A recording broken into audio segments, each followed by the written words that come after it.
There's a very funny lady. Put your hands together for Sydney Holmes, everybody.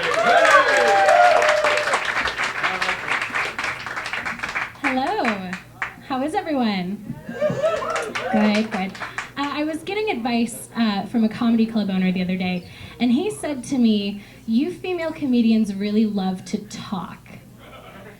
So I'm just going to see how it works the other way around, so just give me 1 second.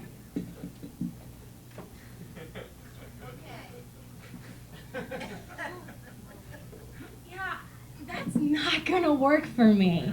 That's like going up to a priest and saying, you know that thing with the chanting and the book and the lying that you do? Please stop, because it's really distracting. And I feel like churches are kind of weird right now too, because not everybody gets married in a church, but everybody wants a church funeral. A lot of my friends are getting married right now, and all of them are like, so we're gonna get married in Cabo, but if we should happen to die there, can you get our bodies back to Reverend McAllister as soon as possible so we don't die in the lake of fire? So, of course, yeah, I will. I wonder if God has a bouncer at the door, and just hang with me here. Imagine you're at the pearly gates, right, and you can hear the angels singing, and all of a sudden this big black hand comes out of nowhere and just goes, 1 second. I assume that's what bouncers say. I never get stopped because I'm so pretty. I actually long for the day that doesn't get a laugh. People are like, yeah, go on. And he says 1 second, and he says, you know, where'd you have your funeral? And she says, St. Mary's Church of the Lonely and Downtrodden. He says, where'd you have your wedding? Cabo. Step to the left. Forever. And I feel like heaven is a perfectly valid place to have a bouncer. But there are certain places that I don't think we need them anymore, like bathrooms. I was in one of these bathrooms recently, and I came out, and the bathroom attendant pointed to the sink, which was helpful just in case I mistook it for a tiny toilet. And then I washed my hands, took a quick spray of hairspray, a swig of mouthwash, and was heading out the door when she tapped my hand and pointed at the tip jar. And what I should have said was something along the lines of, oh my gosh, I'm so sorry, let me go get some cash, 1 second, and blown her off like a normal person. But what I did do instead was looked into her beady little eyes and said, you didn't do anything.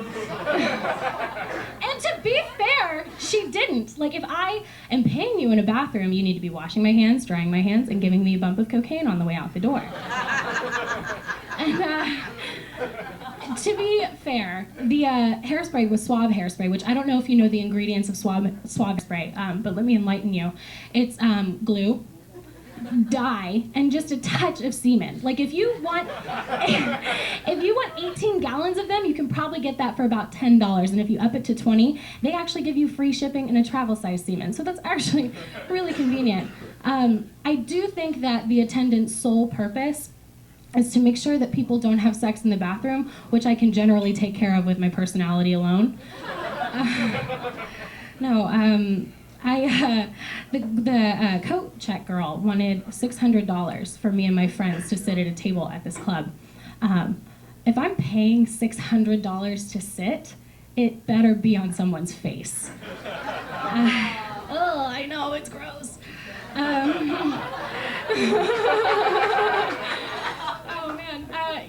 Clubs aren't really my thing. I don't really like clubs because I don't particularly like meeting new people. Like my personality kind of is much better than any type of sex I'm throwing out there. I'm actually a thunderstorm, but that's not the point. The point is I don't like meeting new people because oftentimes when people introduce me, it's, this is Sydney, she's so funny. Fuck you. Because now I feel all this weird pressure to be funny, and I'm not really that funny off stage. If I had a nickel for every single time somebody told me something not funny and to put it in my stand-up act, I would probably have enough money to actively pursue comedy and not need my job, which would be great. I actually would love to go through some of my favorites that people have given me. Do you all have a second to just kind of go through these with me? Thank you. Yeah, there we go. Okay. One of them, let's see. I work with a guy who, if anybody leaves before 6 o'clock in the evening, he says, oh, half day?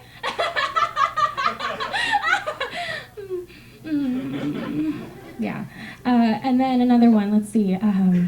Women are so hard to understand. Okay, that's the end of that one. So neither one of those should make the cut then.